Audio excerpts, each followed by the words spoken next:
Fala galera, professor Joséves com vocês mais uma vez, sejam muito bem-vindos ao meu canal Tudo é Física.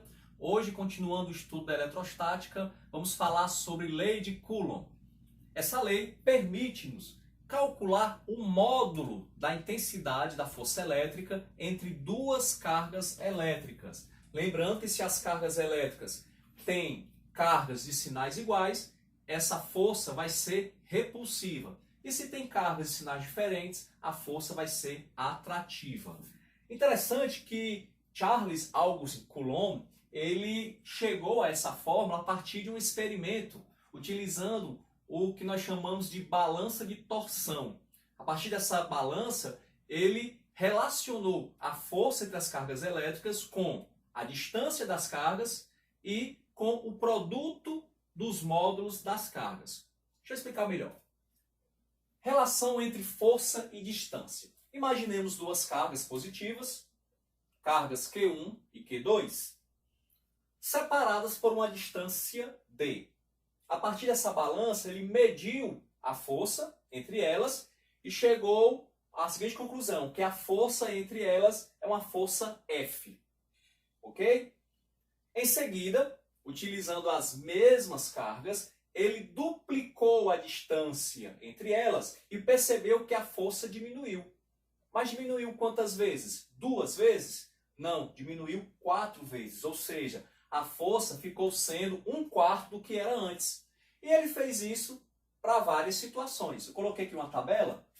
Quando a distância era D, a força é F.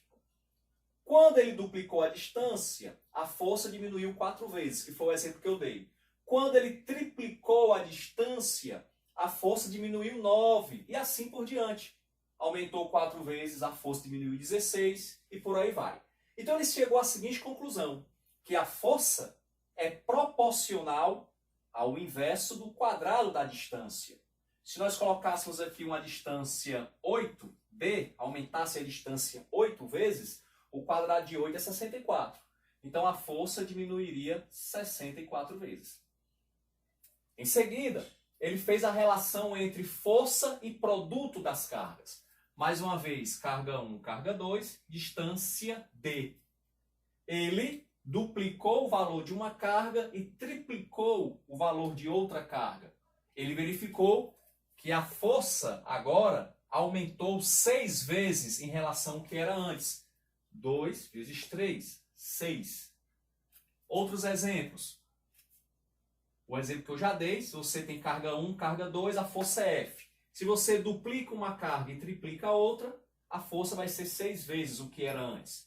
Mas se você diminui pela metade uma carga e aumenta a segunda carga 5 vezes, qual será o novo módulo da força? 5 vezes dividido por 2, porque aqui eu estou dividindo por 2 a carga 1. Então vai ser 5 meios do que era antes. Se você triplica uma carga e divide por 4 a outra, a nova força será 3/4 do que era antes. E assim por diante. Conclusão, força é proporcional ao produto dos módulos das cargas. Ou seja, eu não levo em consideração aqui o sinal das cargas. Os sinais das cargas só vão me dizer se a força é atrativa ou repulsiva. Mas para calcular o módulo, o sinal não é relevante. Por isso que nós temos aqui o módulo. Então a conclusão. Ele concluiu que força é o produto dos módulos das cargas dividido pelo quadrado da distância. E aqui nós temos a constante, que é a constante eletrostática do meio. 99% das questões do ensino médio, o meio é o vácuo. E a constante do vácuo será 9 vezes 10 elevado a 9. Você não precisa memorizar isso aqui porque as questões já informam, mas de tanto você estudar e fazer as questões, você vai acabar memorizando. Ok? Interessante que essa fórmula ela é semelhante à lei da gravitação universal de Newton. E Charles Auguste Coulomb, francês, ele se inspirou nos trabalhos de Newton para chegar também a essa conclusão. Só que tem uma pequena diferença. Enquanto a força gravitacional é constante gravitacional vezes o produto das massas dividido pelo quadrado da distância. Semelhante. Só que na força gravitacional, ela é sempre atrativa. A força gravitacional sempre é de atração entre massas. Na força elétrica, ela pode ser atrativa ou repulsiva, dependendo dos sinais. Beleza? Então, esse vídeo é um vídeo teórico, mostrando a relação da força com distância de cargas e produto dos módulos das cargas. No próximo vídeo, nós faremos alguns exercícios para fixar esse conhecimento. Valeu? Agradeço mais uma vez por ter assistido ao vídeo do meu canal. Se tiver gostado, peço que dê um like, se inscreva e aguardo você nos próximos vídeos. Até lá e bons estudos!